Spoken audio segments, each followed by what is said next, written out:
बिस्मिल्लाहिर्रहमानिर्रहीम। अस्सलाम वालेकुम स्टूडेंट। आज की इस वीडियो में हम लेक्चर लेने के लिए जा रहे हैं। क्लास 9th का है फोर्स एंड मोमेंटम, जो कि यूनिट नंबर 3 है। तो फोर्स और मोमेंटम का हमने रिलेशन निकालना है। तो रिलेशन निकालने से पहले बात करते हैं मोमेंटम की। मोमेंटम क्या होता है?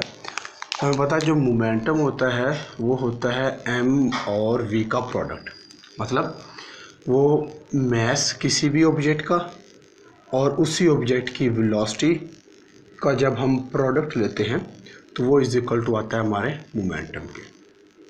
ठीक होगा स्टूडेंट? तो ये है हमारा momentum, P is equal to M V. अगर यहाँ पर इसके हम यूनिट की बात करें तो मोमेंटम का यूनिट क्या होगा? ये है एम स्टैंड फॉर मास का यूनिट होता है हमारे पास kg। ये है velocity, V stand for velocity का यूनिट हमारे पास होता है मीटर पर सेकेंड। ठीक है, ये यूनिट है और वो फार्मूला है हमारे पास। तो इन्हीं को हम यूज़ करते हुए फोर्स और मोमेंटम का रिलेशन निकालेंगे। तो फोर्स होती क्या है? फोर्स होती है पुश और पुलिंग होती है, जो किसी भी ऑब्जेक्ट को या तो मूव करवाती है या फिर मूव करने की कोशिश करती है या फिर किसी मूविंग ऑब्जेक्ट की डायरेक्शन को चेंज करती है। तो स्टूडेंट सबसे पहले बात करते हैं कि हमारे पास है एक ऑब्जेक्ट है। चलो मैं ये ऑब्जेक्ट बना लेता हूँ। ये मेरे पास कोई भी एक कार है, ये इनिशियल स्टेज पर है। इनिशियली ये अभी मूव कर रही है। ठीक है, कार मूविंग में है और इसकी वेलोसिटी होगी वो इनिशियल वेलोसिटी होगी। ठीक हो गया। अब हम क्या करते हैं कि ऑब्जेक्ट पर फोर्स अप्लाई कर देते हैं। सपोज करते हैं इस पर 2 फोर्सेज अप्लाई हो रही हैं। ठीक है, और ये मूव कर रही है। सपोज कर लेते हैं जी 50 मीटर पर सेकंड के हिसाब से ये मूव कर रही है। अब क्या करते हैं कि इस पर हम फोर्स बढ़ा देते हैं। फोर्स बढ़ाने का मतलब है कि पहले फोर्स बढ़ाने का मतलब होगा कि इसका एक्सेलरेशन बढ़ा दिया, आपने गाड़ी की रेस दबा दी। तो अब की बार इसके ऊपर इंजन की तरफ से ज़्यादा फोर्स लग रही है, 3 फोर्स लग रही हैं। अब की जो वेलोसिटी होगी वो हम उसको कहेंगे फाइनल वेलोसिटी। अब इसकी वेलोसिटी जो कि इनिशियल 50 थी अब बढ़ जाएगी, हो सकता है ये 80 पर चली जाए। ठीक है, तो इसका मतलब ये है कि फोर्स बढ़ाने से वेलोसिटी बढ़ती है। ठीक है, एक हमारे पास इनिशियल वेलोसिटी होगी जो कि इनिशियल फोर्स की वजह से होगी, और दूसरी हमारे पास फाइनल वेलोसिटी होगी जो कि फाइनल फोर्स की वजह से होगी, ज़्यादा फोर्स की वजह से होगी। अब बात करते हैं इनिशियल मोमेंटम की। तो इनिशियल मोमेंटम हमारे पास क्या होगा?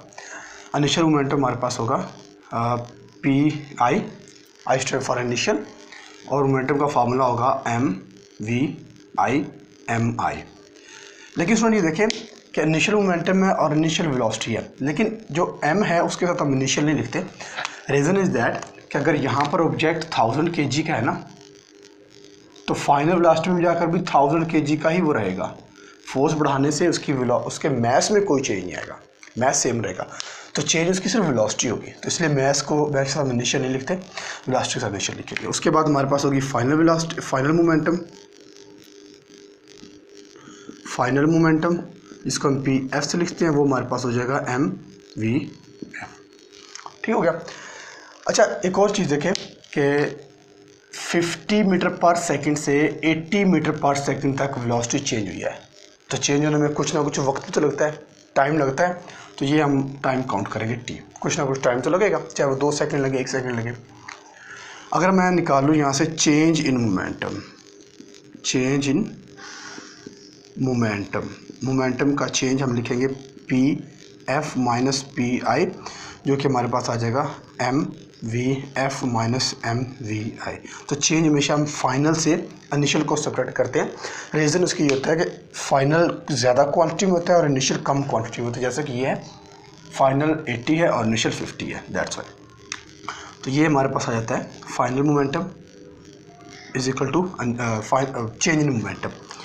अब स्टूडेंट देखें कि मैं इसको यूँ भी लिख सकता हूँ, PF minus PI equal to MVF minus MVI। ठीक हो गया। अगर यहाँ से मैं निकालूँ चेंज इन मोमेंटम, मैंने कहा कि टाइम लगेगा 50 से 80 तक पहुँचने के लिए, कुछ ना कुछ टाइम लगेगा, चाहे वो 0.001 सेकेंड ही क्यों, टाइम तो लगेगा ना। तो हम ऐसा करते हैं, दोनों तरफ डिवाइड करते हैं टाइम पर, डिवाइडेड बाय, क्योंकि जो चेंज इन मोमेंटम आ रहा है वो विद रिस्पेक्ट टू टाइम आ रहा है, यानी कि टाइम के चेंज होने के साथ साथ हो रहा है। तो इसके लिए divided by time on both sides. ठीक हो गया। ये बनने का हमारे पास PF minus PI divide by time equal to M V F minus M V I divide by time. ठीक होगा स्टूडेंट यहाँ तक। उसके बाद चले यहाँ करते हैं।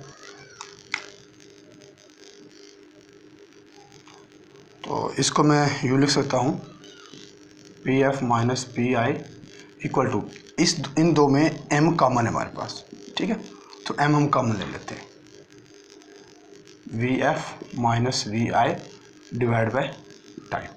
अब टाइम को हम किसी एक क्वांटिटी के साथ डिवाइड कर देते हैं, m के साथ टाइम को डिवाइड करें हमें कोई रिजल्ट नहीं मिलेगा, तो हम क्या करते हैं, ये वेलोसिटी को टाइम के साथ डिवाइड करते हैं। यानी कि हम कुछ इस तरह करते हैं, ये m V F minus V I divide by time, ये इस तरह। ठीक हो गया। तो ये हमारे पास है चेंज इन वेलोसिटी। तो चेंज इन वेलोसिटी हमारे पास किसके इक्वल होता है, अगर आपको याद हो तो हमने ये पढ़ा हुआ है ऑलरेडी कि acceleration is equal to velocity by time, या फिर acceleration is equal to change in velocity with respect to time. ठीक है, ये इज इक्वल टू एक्सेलरेशन होगा। तो इसकी जगह पर मैं एक्सेलरेशन पुट कर दूंगा, ये बनेगा P F minus P I equal to M, इसकी जगह पे आ जाएगा एक्सेलरेशन। ठीक हो गया। अब ये क्वांटिटी किसके इक्वल है, अब हमें पता है कि दैट्स इक्वल टू फोर्स। ठीक है, F is equal to M, second law of motion है, तो इसको हम लिखेंगे पी एफ ये डिवाइड बाई, इस तरह भी टाइम भी है, इस तरह भी हमारे पास टाइम है, तो ये भी हमारे पास डिवाइड बाई टाइम है, तो P F minus P I divide by time is equal to F.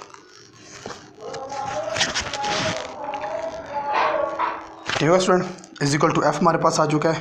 तो अब हम ऐसा करते हैं कि ये अब हमारे पास फाइनल रिजल्ट है, ये भी हो सकता है या फिर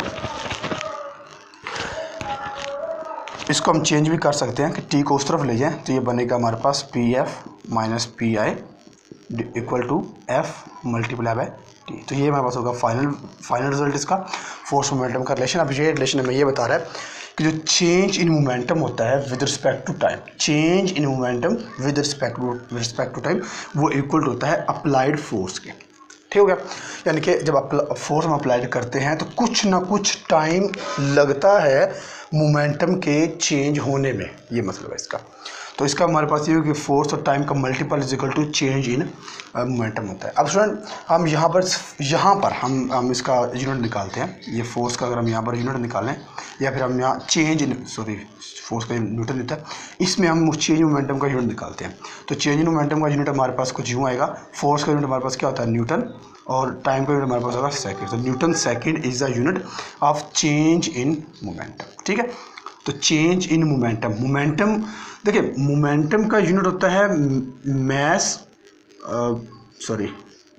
मोमेंटम का यूनिट होता है केजी मीटर पर सेकंड, ये यूनिट होता है मोमेंटम का। अगर हम बात करें चेंज इन मोमेंटम तो उसका यूनिट होता है न्यूटन सेकंड। ठीक हो गया। तो ये था हमारे पास relation of force and momentum.